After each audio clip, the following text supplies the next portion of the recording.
ẹ̀yin tí ẹ bá ní owó ní bank àbí ẹ ti fi owó sí báǹkì rí, ẹ̀yin lẹ ní fídíò yìí, ẹ fi ara balẹ̀. Tí o bá fẹ́ kó owó tí ó wà nínú bank account ẹ kó save, tí wọ́n bá jí fóònù ẹ lọ àbí tí wọ́n gba fóònù lọ́wọ́ ẹ, àwọn kan bẹ tán máa ń jí fóònù gbà lọ́wọ́ àwọn ènìyàn, kò kí ń ṣe fóònù ọwọ́ yín yẹn náà nídìí. Owó tẹ́ ẹ save sí bank account yín, òun ni wọ́n need. Ǹjẹ́ lẹ mọ̀ pé wọ́n lè withdraw gbogbo owó tó wà nínú bank account yín láì ní ATM card yín lọ́wọ́ tí wọ́n bá ní access sí fóònù yín? Kò kí ṣe fóònù yín gangan, sim card, kìí ṣe sim card anyhow, sim card tẹ́ fi ń receive alert tó jẹ́ pé tán bá send owó sí ẹ tó fi máa receive SMS alert, àti sim card yẹn gangan òun ni wọ́n á fi clear gbogbo owó tó wà nínú bank account yín. Ọ̀pọ̀lọpọ̀ àwọn tó ń já fóònù gbà kò kí ń ṣe fóònù yẹn náà nídìí, wọ́n need access sim card tẹ́ fi ń receive alert. Tó ń bá ti mú, ẹ̀yin tẹ́ ń lock fóònù yín pa tẹ́ wò pé fóònù mi ti secure, owó tó wà nínú ẹ̀ ti secure torí pé o fi pattern tẹ́ máa ń fọwọ́ yà báyìí o fi sí, àbí torí pé o fi password sí, password yẹn wá gùn ó hard, àwọn èèyàn ò lè mọ̀. Àwọn èèyàn ò need yẹn láti kó gbowó báǹkì ẹ. Nǹkan tó need òun ni sim card tó fi ń receive alert gẹ́gẹ́ bí mo sọ síwájú. Tí fóònù yẹn bá ti bọ́ sí wọn lọ́wọ́, wọ́n á ju fóònù yẹn sẹ́gbẹ́ kan, wọ́n á yọ sim card tó fi ń receive alert yẹn, tán bá fi sínú torchlight phone tó mọ̀ yẹn lásán, wọ́n á tẹ kóòdù kan sí, wọ́n á fi change pin ní ATM card yẹn, wọ́n á fi reset ọ̀pọ̀lọpọ̀ nǹkan tó máa fún ọ ní access sí bank account tí wọ́n dẹ̀ máa clear gbogbo owó ẹ̀. Lẹ́yìn ìgbà tán bá clear owó yẹn tán, wọ́n á tún wá fi yáwó. I'm speaking from experience. Nǹkan tó ṣẹlẹ̀ sí mi ni mò ń sọ fún ẹ yìí, true life story. Mo wọ mọ́tò láàárọ̀ ọjọ́ kan, bí mo ṣe wọ mọ́tò ní nǹkan bí aago 7 àárọ̀, mò ń lọ sí ibi iṣẹ́. So mo ṣe wọ mọ́tò yẹn, èmi nìkan lẹ́nu yẹn gbé, bá ṣe ń lọ níwájú, I mean like 200 meters, òun ni mọ́tò yẹn ó bá dúró. Àwọn ọkùnrin méjì kan dá mọ́tò dúró, wọ́n láwọn lọ sí àdúgbò kan, Haúsá ni wọ́n ń sọ, èmi dẹ̀ gbọ́ Haúsá. So mo wá ń try láti translate nǹkan tí wọ́n ń sọ, kí n interpret ẹ̀ fún driver, láì mọ̀ wípé nǹkan kan náà ni wọ́n. Mo dẹ̀ mú fóònù dání, mò ń tẹ̀. Kó tó mọ̀, mo gbójú sẹ́gbẹ̀ẹ́ báyìí kí nǹkan ṣàlàyé fún wọn pé nǹkan báyìí ni wọ́n ń sọ. Pa tí màá rí báyìí, pouch fóònù ìlàjì ẹ̀ ló kù sí mi lọ́wọ́. Wọ́n ti gba fóònù, wọ́n ti gba half of pouch, wọ́n ti gbà sọ́wọ́.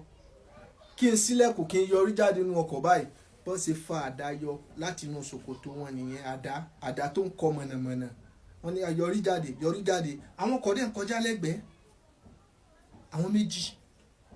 So driver tó park automatic ní car yẹn, so yẹ kó fi mọ́tò sí park, mọ́tò tó yẹ kó wà ń drive.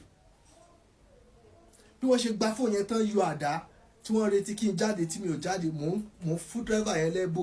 Driver move. Bóyá sáré start mọ́tò tá lọ níwájú, driver yẹn gan ló sọ pé àbí ká lọ report fáwọn ọlọ́pàá ni.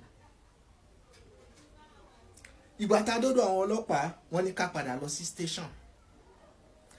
Lédè kúkúrú, láàrin 30 minutes wọ́n ti clear gbogbo owó tó wà lákàntì mi kúrò. Wọ́n tún wá yá 60,000 naira pẹ̀lú sim card tí mo fi receive alert, látàrí pé mi ò secure síìmù mi. Ẹ̀yin tẹ́ ń lock fóònù yín, fóònù kọ́ ló yẹ kẹ́ lock, sim pin, síìmù ló yẹ kẹ́ lock. Ó ní bá ṣe máa ń lock sim card, màá fi sórí fídíò yìí, ó máa wà lẹ́yìn fídíò yìí, mo ti ṣàlàyé ẹ̀ síbẹ̀. Ẹ̀yin tẹ́ ń lo Android, mo ṣe máa ṣe ti iPhone náà. Ẹ̀yin tẹ́ ń lo Android, bẹ́ẹ̀ ṣe máa lock síìmù yín pa. Anytime tí èèyàn bá mú fóònù yín tó fẹ́ pa kó tún tàn, ó máa béèrè pin code, sim code. Tó bá ti béèrè sim pin yẹn, tó bá ti tẹ̀ tí wọn ò gẹ̀ẹ́tì ẹ̀ lálákọ̀ọ́kọ́, wọn ò gẹ̀ẹ́tì ẹ̀ lẹ́lẹ́kejì, wọn ò gẹ̀ẹ́tì ẹ̀ lẹ́lẹ́kẹta, ó máa béèrè POC number. POC number yẹn ló mọ́ wà lára sim pack. Ìwọ tó bá ní POC number yẹn, òun ni tó bá ṣe mistake tó bá fi pin yẹn sí, wàá fi lè open fóònù ẹ padà. Tó bá ti béèrè POC lọ́wọ́ wọn, táwọn ò dẹ̀ ní POC yẹn lọ́wọ́, àwọn network provider wọ́n á ti sim card yẹn pa, wọn ò ní lè ní oore ọ̀fẹ́ sínú owó yín.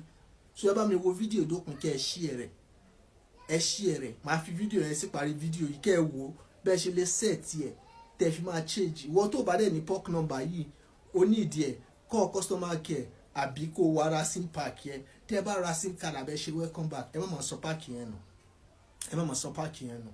So ti yé yín, ẹ try láti lock sim card tí ẹ fi ń ṣe because tán bá yọ kúrò nínú fóònù ẹ wọ́n máa fi sínú fóònù mi tí wọn ò lock wọ́n dẹ̀ máa ní access wọ́n á kó owó yín. Bá mi wo fídíò dópin kó share rẹ̀ kó lè ṣe ọ̀pọ̀lọpọ̀ èèyàn láǹfààní. Ẹrù wa ò ní dẹrù olè o. Share fídíò yìí.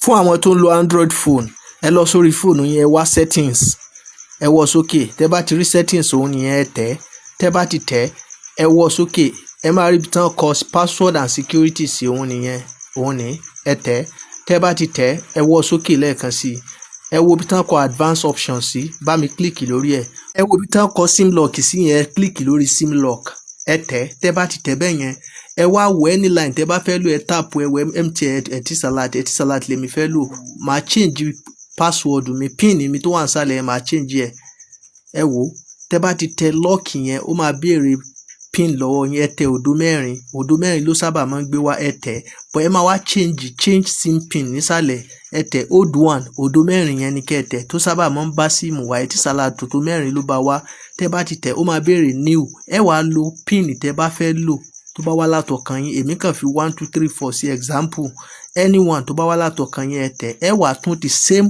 new pin yẹn ẹ tún tẹ̀ sí 1 2 3 4 ẹ 3 successful same pin change successfully ẹ 3 bẹ́ẹ̀ sì máa ṣe nìyẹn tẹ́ fi máa secure owó yín ní báǹkì síìmù tẹ́ fi ń receive alert ẹ má gbàgbé láti share ọ̀nà tó fi lè gbà láti fi protect síìmù ẹ nìyẹn so that àwọn èèyàn ní lè kó owó ẹ nínú bank account tiẹ̀. Ẹ má gbàgbé láti like fídíò yìí kẹ́dẹ̀ share rẹ̀ kó lè ṣe ọ̀pọ̀lọpọ̀ èèyàn láǹfààní. Ẹrù wa ò ní dẹrù olè o.